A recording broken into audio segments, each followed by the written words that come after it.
Want to show your support for your Philly teams? Check out phillygoat.com. They have all of your needs covered, whether it's Sixers, Flyers, Eagles, Phillies, Union, Philly boxing, Philly culture, or Philly pride. There's something for you. Tees, hoodies, hats, any color you want, any size you want, including kids. Go to phillygoat.com. Use the promo code Jim Montgomery for 10% off your order. That's phillygoat.com. Be sure it has the authentic goat on the sleeve and use that promo code Jim Montgomery for 10% off of your order.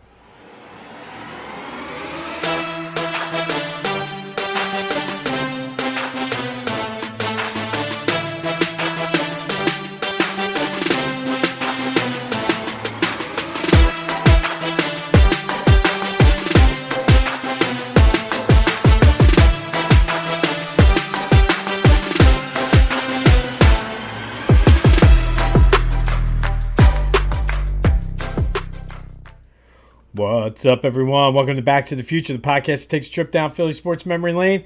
I'm your host, Jim Montgomery.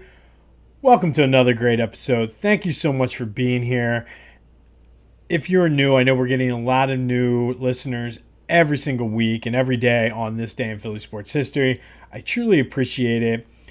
And I have to say, and this is a complete side note right now, when I do this day in Philly sports history, it's always boom, boom, boom, because I try to make it quick. Starting off this podcast, I never know how to start. It takes me 8 takes, 10 takes to get it right.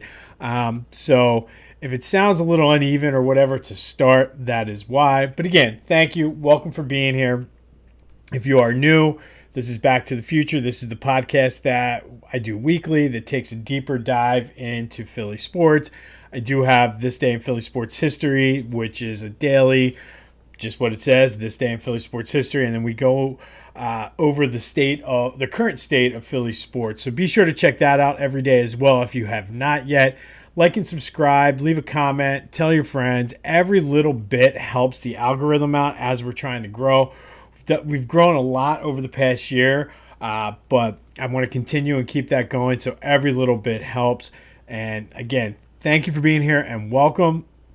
As I mentioned last week, I'm in the process of working with the Philadelphia Sports Hall of Fame on some things. Currently, it's their 20th anniversary. They're getting ready for this year's induction ceremony in November. Go check out their website, philadelphiasportshalloffame.org. They have right now a 20 for 20 where they highlight the best 20 people in specific categories in honor of not only their 20th year, but they have representatives from 20 different sports. They have.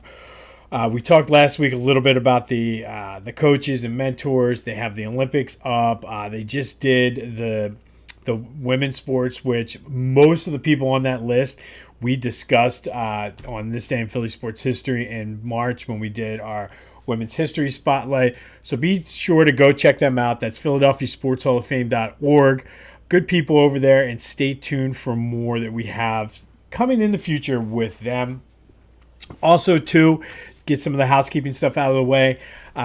If you're a big Phillies fan, as most people are who listen, you have to check out 2008 Phils if you have not yet. They're the biggest Phillies email newsletter in the world. It's a must-read. I talk about it all the time, every day on This Day in Philly Sports History, but I use it all the time to get ideas and just entertaining too to what's on there. Great articles. They've been doing a lot of guest features the past 2 months or so. So be sure to check them out. Currently, right now, they're offering 75% off a subscription to Back to the Future listeners. So wherever you're getting this, if you go in the description, there'll be a specific link for Back to the Future listeners to follow to get 75% off. 75% off gets you access to everything they put behind the paywall, in front of the paywall, all the community posts, all of the archives, whatever they have on their site. It gives you full access. You get the 2008 Phillies championship banner t-shirt. 2008 Phils will follow your Twitter account. He has a ton of followers, so it definitely is worth it if you're trying to grow your brand. And honestly, it's a good follow. It's somebody I started to follow during the pandemic, where he would update each day what was happening with the 2008 Phillies when there were no sports on. So I definitely recommend just following him and taking the follow back. You get access to special giveaways, tickets, autographs, memorabilia, all that type of fun stuff. And it's all $2 a month or $20 for the whole year. It's worth it just for the content, and they throw in the free t-shirt. Definitely check them out. The description, or in the description, is the link that will give you that 75% off. So go check out 2008 Phils, and you won't be disappointed. All right, so I mentioned we're winding down the dog days of summer. We're getting closer to football season, which luckily for us, the Phillies are in the playoff race right now. But usually there's a time when this is just all right, we're Eagles focused. And I mean, the sports talk radio will definitely be focused 100% on the Eagles with training camp and everything. But you probably have noticed there's been a lot of lists and top this, top that. Even on this day in Philly sports history, we've been doing the Philly sports most lovable loser tournament. So I thought we'd do something. I've been sitting on a couple of these ideas. So I figured today would be a good day. This week would be a good week to do it as we're sort of transitioning out of summer. I know there's still the whole month of August left, but we're kind of getting into that, ready for fall, back to school. I always kind of thought once training camp started, that was the surefire telltale sign that the summer was winding down and school was coming back soon. So I wanted to just take some time and have some fun. I have two lists, really. I was thinking about the most overrated things in Philly sports and then the most underrated things in Philly sports. And I definitely am probably going to upset some people with some things on my list. That's okay. Hopefully it'll start a discussion. It's something that, again, going back to that algorithm, will help get whatever the podcast grown and into people's feeds and things like that. So be sure to let me know what I got wrong, how I pissed you off, and things like that. But again, just something to have a little bit of fun. And since training camp started this week, I figured I'd start with the Eagles. And I'm going to hit you with it right out of the gate. And to me, one of the most overrated things about the Eagles are the Kelly green jerseys. Now, before you drive off the road or punch somebody in the face or punch a hole through your wall, I like the jerseys. I really, really do. I love the old school lettering, the big bubble block lettering with the points they used to have in the end zone. I don't know if anybody remembers or have seen people wear them, but the old school, they used to give them out, I guess, the rainbow MAB paint hats with that Eagles lettering. Love that lettering. Love the silver and Kelly green. And trust me when I say, when and if they do release those Kelly green jerseys, as long as the color looks nice, I will be buying one. Don't worry about it. But they're overrated.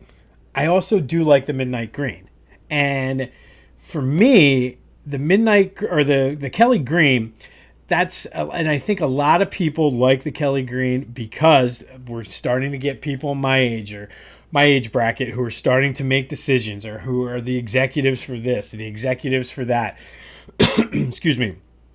We're starting to be the generation where we have the money to spend. And if you notice, movies and just TV shows, all kinds of, even the other day I bought cereal. I bought Golden Grams, and it was the old school recipe. So as our generation is getting older, a lot of those things that are throwbacks or old school, as some of the kids like to say, and like my kids always say, and they're like, that's old school. But we're starting to bring them back, and I think that's where it is. It's more of a nostalgia thing with those Kelly green jerseys. However, because those are the jerseys they wore when Buddy Ryan, Reggie, all those guys, Randall, that's what they were wearing when I started watching, and a lot of us started watching the Eagles. But they represent a culture of losing. And I'm not talking about the 1960 Kelly green jerseys that they wore with Mike Vick in 2010. I'm not talking about the late 70s, early 80s, excuse me, Kelly green with the stripes that you see Mitchell and Ness first came out with from Super Bowl 15. Not any other Kelly green. I'm talking about specifically that 85 to 95 Kelly green, when right around the time Buddy Ryan took over to when Jeffrey Lurie bought the team, that green. The green that for whatever reason Nike has not been able to get right, and it's part of the reason why they have not gone back to that. Jeffrey Lurie or Christina Lurie, one of the two, hated it, so that's why they've laid off. But there's been a clamoring for them, so that's why. And everybody's starting to come back with their throwbacks. The Titans released their old school Oilers. The Buccaneers now they're going to wear the orange creamsicle jerseys and things like that. You've seen the Patriots wear the old school bright red with, I forget the guy's name, but the Patriot, Sam the Patriot, I want to say his name is or whatever. But everybody loves those jerseys, and it's that 85 to 95 time frame. Those jerseys specifically, those are the Kelly green that everybody wants, that Jeff Lurie is like, for the longest time, is like, no way. But they represent a losing culture. The Eagles went 96, 78, and 1 with those jerseys, 54% or 548 winning percentage, 2-5 in the playoffs, never got past the divisional round, and only won the one division. The Midnight Green, though, they're 241, 190, and 3 for a 559 winning percentage, 16 and 15 in the playoffs, 10 division titles, 3 NFC championships, and 1 Super Bowl championship. So, yeah, I'm sorry. I'm hitting you right out of the gate, pissing you off right away. This is how the rest of this pod is going to go, so buckle up. But the Kelly Green jerseys are overrated, but I will be spending money on buying one when they come out. So make of that what you will. Which leads me into the second thing about the Eagles that is 100% overrated. And I don't understand it because I'm one of those people too. But Buddy Ryan, the head coach, is overrated. He's a great defensive mind. He's a horrible, despicable head coach.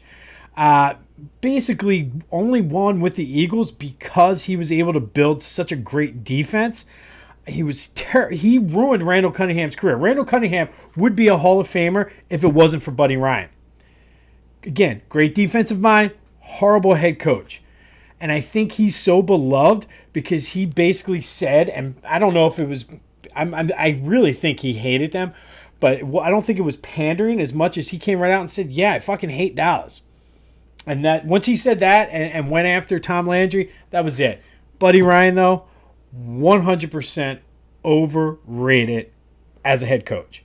So I just hit you right with the 1-2 combo right out of the gate. But if you stop and take emotion out of it, both the Kelly Green jerseys and Buddy Ryan severely overrated in Philly sports. Now, I'm going to hit you in the face. Now I'm going to pick you back up. To me, one of the biggest, most underrated things in Philly sports, and not so much just Philly sports, this is more on a national scale because I know how much we love him. I have the helmet right over my shoulder there. Brian Dawkins, 100% underrated. And I think we love him because we felt he connected as one of us. But nationally, I don't think he gets the credit that he deserves. Everybody says, oh, Troy Polamalu, Ed Reed, they're the fathers of the modern safety, and they changed the game, revolutionized the game. They're both Hall of Famers. They're this, blah, blah, blah, blah, blah. Guess what?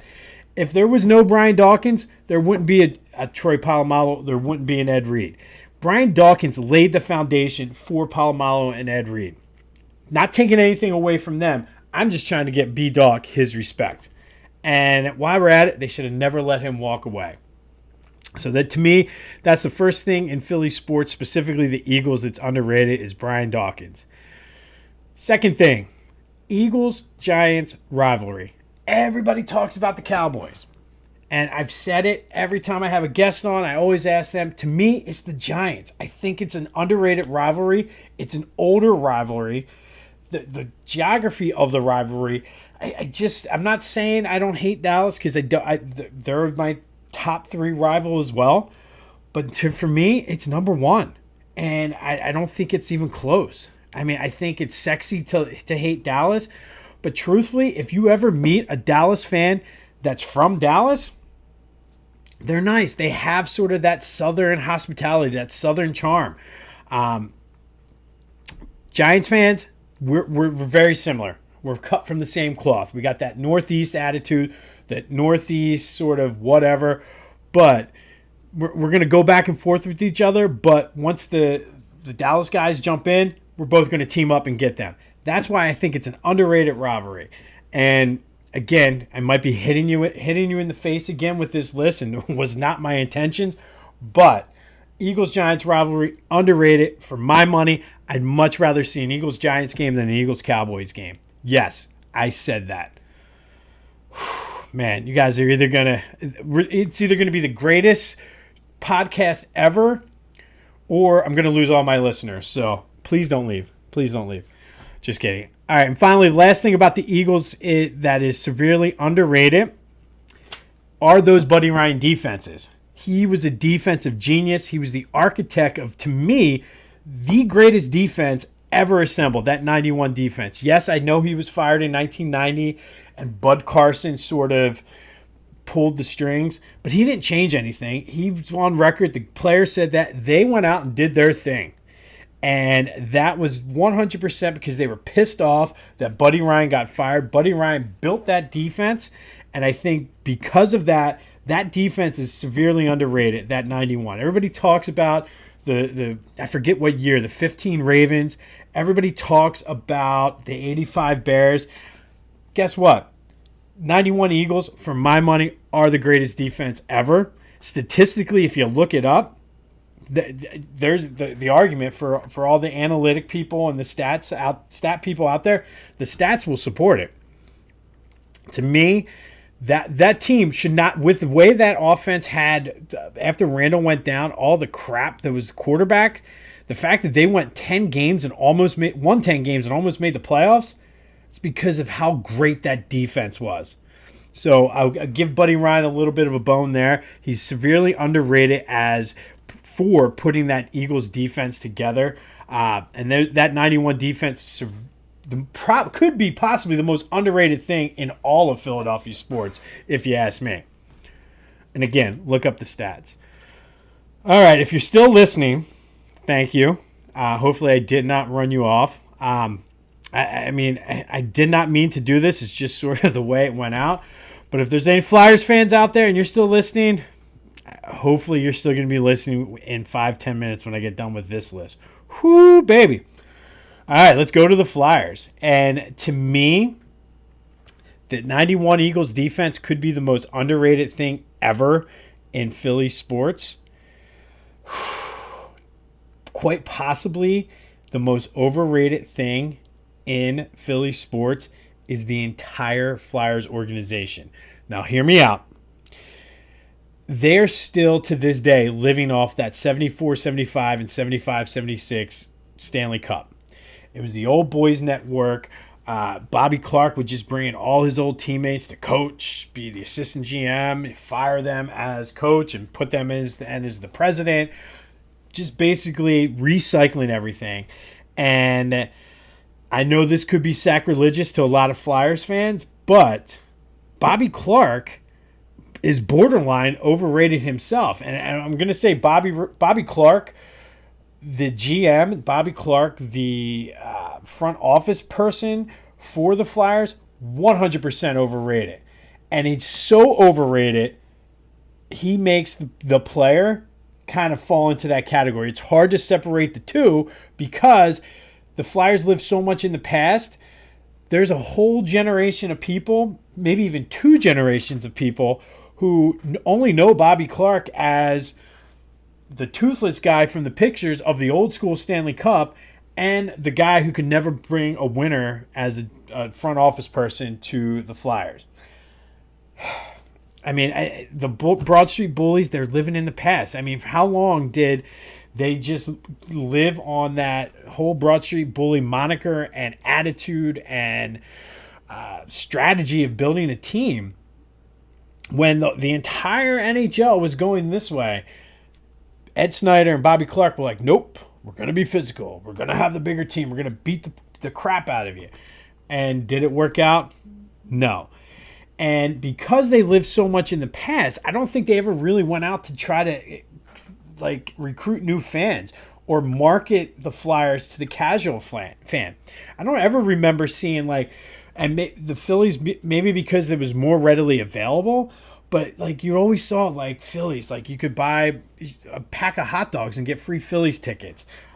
Eagles, we won't even talk because the NFL is completely different because it's once a week. But, I mean, you could buy a pack of hot dogs and go to a Phillies game for free. The Philly fanatic was everywhere. The Flyers just sort of kept to their hardcore sort of original fans almost and never really, and just relied on them to pass it on to their kids and them to pass it on to their kids. And I think now it's starting to get to the point because they've allowed the team to fall so bad.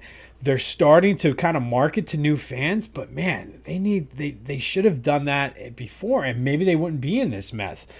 And even now, except with the exception of the hardcores, and even some of the hardcores are kind of just like, it's led to so much fan apathy. And I mean, hopefully, I think Danny Briere and Keith Jones are the right people to help turn this around. But, all right, so I pissed off Eagles fans. I pissed off Flyers fans. But I think the Flyers are probably one of the most overrated things in Philly sports. Now, hopefully I can win some people back here, or I'm even going to piss people off more, especially if you're an old school Bobby Clark fan. But let's start with the easy one, Gritty. I think Gritty is underrated. He's grown on me since his inception. At first, I thought it was just a knockoff Philly fanatic, which truthfully it is. But he's sort of taken a life on its own. And I think that, though, for the Flyers, has really opened them up to more of the casual fan. Because now kids are like, who's that? My kids know who Gritty is. And they're like, oh, yeah, the Flyers, that's hockey. And they'll watch hockey when they're on because of Gritty. They should have done that years and years and years ago. And I'm sure somewhere when Gritty came out, I don't know if he was still alive, but if he wasn't, Ed Snyder's probably turning over in his grave at the sight of Gritty, but he's grown on me. I think he's underrated, and I think the Flyers have something that they can tap into there to help grow the team and market the team for casual fans. Because in Philly, and we all know this, because 90% of us listening are not the hardcore Flyer fans, probably even more so than 90%. We only watch during the playoffs. So if you get a guy like Gritty out there marketing to kids, like my generation is lost. We're not going to end up, unless we were grown up in a hockey household, we're not going to be Flyers people. But our kids, through Gritty, could be. Gritty, underrated in Philly sports. All right, and this is where, if I didn't lose all the Flyers fans yet, I'm probably going to lose them here. I don't know. But I think for the Flyers in Philly sports history, Eric Lindros is underrated. He turned this franchise around. They gave up so much for him. They were so bad before he got here. And all of a sudden, he was one of those guys. We had a star that, of course, Bobby Clark messed it up. Ed Snyder allowed Bobby Clark to mess it up. But you had a marketable star. You had casual fans. The team started getting good. Legion of Doom. So many people were in love with Lindros and LeClaire and Recchi, all those guys. You had it. But then, of course, Bobby Clark messed it up. And I think because so many people associate Bobby Clark as like Flyers royalty and a borderline deity for the Flyers, everybody's like, oh, Eric Lindros, because his parents were out there. Because his parents were fighting with the Flyers because he almost killed him with a collapsed lung and made him fly on a plane. Sorry that Bonnie and Carl were a little bit upset that you tried to kill his son, Bobby, or their son.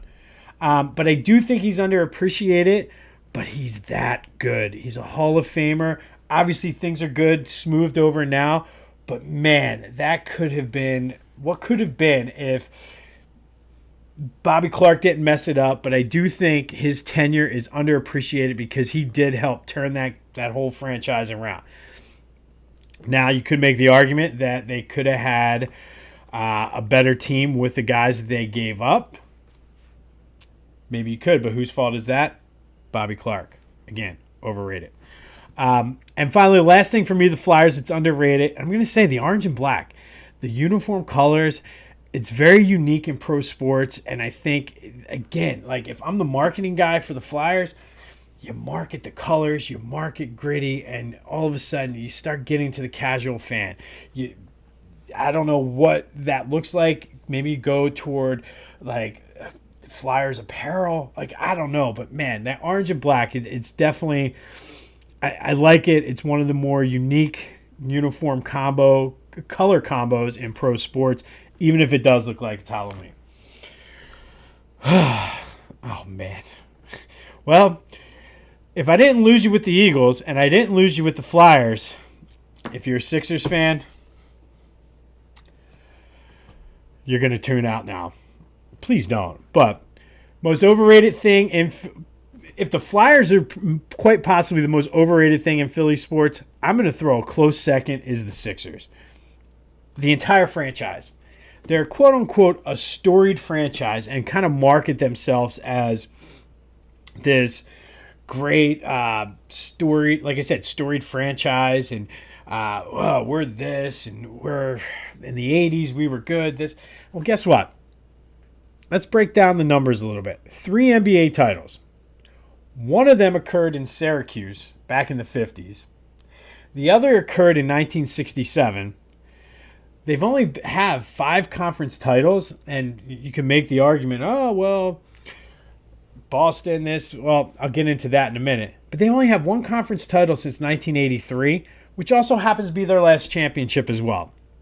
For the longest time, they carried the banner as we were the last team, excuse me, to win a championship in Philly.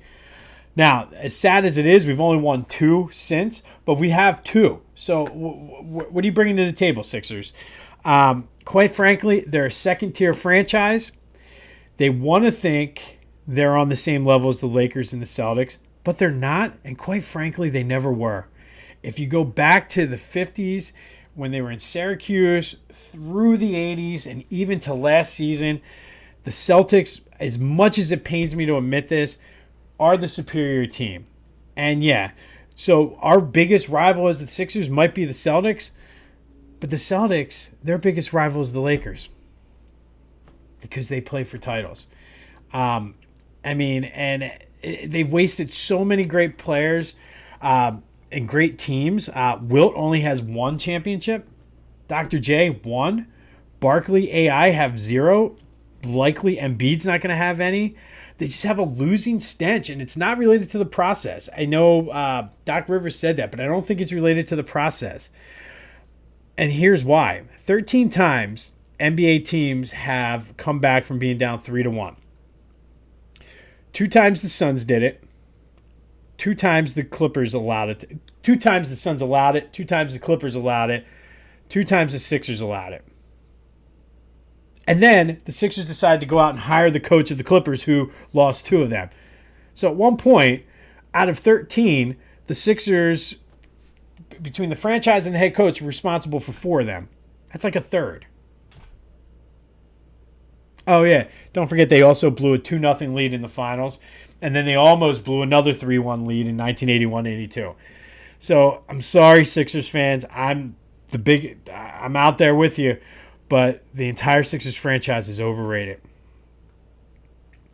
All right. If you're still listening, this next one is probably going to piss the rest of the Sixers fans off. But underrated, the process. And here's why. Before you say I've lost my mind, which I may have, it was the right concept. It's the right way. I've done a podcast on Back to the Future. Go look it up in the archives where we talked about this. How else at that point were they going to get better? They were doing it. And the guys that, the guys that they picked were guys that they should have taken at that point. I mean, obviously we have the benefit of hindsight, but the consensus was that was who the guy, even back before the process, like in Evan Turner. Everybody's like, oh, that was a draft bust. No, like he was the consensus number 2 pick that year. Everybody talks about Markelle Fultz. He was the consensus number 1 pick. Now, the NBA screwed that up when Colangelo came in and Danny Ainge is sitting there like ready to just licking his chops because he knew he was going to end up screwing up the Sixers. But Sixers should have stood pat and said, who are you going to take? And see if the Celtics would have taken Jason Tatum with number 1. But, again, the process, right concept, NBA messed it up, underrated in Philly. Next, Franklin the mascot. And if you don't have any idea what I'm talking about, look him up, then go to a game and watch him. He's like a slimmed down, more athletic version of the Fanatic and Gritty. It's if the Fanatic and Gritty went on a diet and then were able to do flips and dunk a basketball. And he's also way better than Hip Hop, the cracked out bunny, and Big Shot, who was from the 80s, who just, I don't know whether he looked like he was a reject from Fraggle Rock. But Franklin's underrated. And I think of all the Sixers mascots, or all the Philly mascots, obviously you have Gritty and the Philly Fanatic are here. Franklin is very underrated. Go check it out. The song. I think the song is very underrated. I don't care what you think and say. The whole Give It Up Everybody 10-9 876ers, underrated. And I put it up there with High Hopes and the Eagles Fight song. Nothing like when they're winning and you say play the song and they play the song. Boom. And finally, the last underrated thing with the Sixers, AI. We just didn't appreciate him. I really don't. We appreciate him now, but when he was here, we got caught up too much in what he did outside of basketball, and we really missed the boat on AI and did not appreciate him while we had him until he was gone. All right. Don't worry, Phillies fans. I didn't forget about you because now you're going to hate me. But number one on the list of most overrated things in Philadelphia sports, there are some people who might say this is sacrilegious, and I'm okay with that. The 93 Phillies. Yeah, they were beloved. Yeah, we had Kruk, Dalton, Dykstra, all those guys. But let's call it what it is. They choked. They absolutely choked. And it's not 100% Mitch Williams, so don't give me that shit either, because I'm going to give you some hardcore concrete facts. They choked. And I don't care if they were terrible before and terrible after. They choked. Poor managing. Poor managing and starting pitching, I should say, in the World Series is what cost them. Game 1, Curt Schilling, your ace. 6 earned runs. It gets lost in that whole magical run because he was so good against the Braves and he pitched so well in Game 5. He sucked in Game 1. Absolutely sucked, and it's pretty much the reason we lost. Game 3, Danny Jackson. 5-inning pitch, 4 earned runs. And then the offense only scores 3? What? Excuse me? That offense was like the thing that carried that team, and you scored 3 runs at home? Come on. Oh, and then Game 4. Don't worry, Tommy Green, Mr. Ambassador to the Phillies. Mr. I'm going to go do yoga and be there for the Phillies 5K. 7 earned runs in 2 1/3 innings in Game 4. And then David West and Larry Anderson, Mr. Beloved radio broadcaster, and David West, they both sucked in relief. The only pitcher that didn't suck in that game, that was the 15-14 game, was Roger Mason. He was pitching lights out. But Jim Fregosi took him out. Why? Tell me why. I know he's not here now to defend himself, but why? Why take Roger Mason out? And then Game 6, everybody says, "Oh, Mitch Williams gave up this, blah blah blah." Terry Mulholland gave up 5 earned runs in 5-inning pitch, put them in a 3-0 hole in the first inning. And then once again, guess who came in and pitched a few scoreless innings, only to be taken out by Jim Fregosi? Roger Mason. Tell me why. Why? So I love the 93 Phillies. I watched every single game. One of my most beloved teams ever. But let's call it like it is. They've skated now for, 40 years? It's been 40 years 30 years since they went to the World Series. They choked. And maybe Toronto was a better team. They were defending champions, but they choked.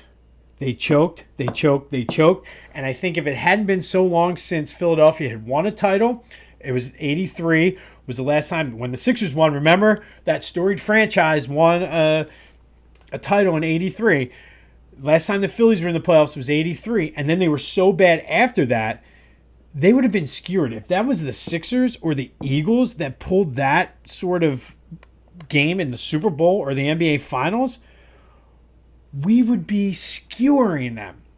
If it was the Flyers, skewering them. And they did start to get ripped in 94, but then when baseball went on strike, they sort of were saved by that because then they were terrible. Everybody got old and just sort of went and did their own thing. But, and again, if you're still listening, thank you for listening. I really do love Philly sports. I do. But the 93 Phillies team, overrated because they choked. I mean, what do we say about the 2004 Eagles? Wait. Oh, they choked. But really, that's probably an underrated team in Philly history. If we really want to get into it, that didn't put them on the list. Probably an underrated team because they at one point were 13-1, and then Andy Reid benched the starters. That's why they had a 13-3 record. They rolled through the NFC that year. But no, we remember them from the Super Bowl. They choked. But the 93 Phillies get a pass. And explain to me why, when there were way more choke jobs by players, choke jobs by coaches on the 93 team in the World Series than the 2004 team in the Super Bowl. All right. And finally, the underrated things for the Phillies. Ryan Howard. And I'm going to go back to Allen Iverson. We took him for granted. And honestly, we didn't appreciate what we had until after he was gone because he was so clutch and so good.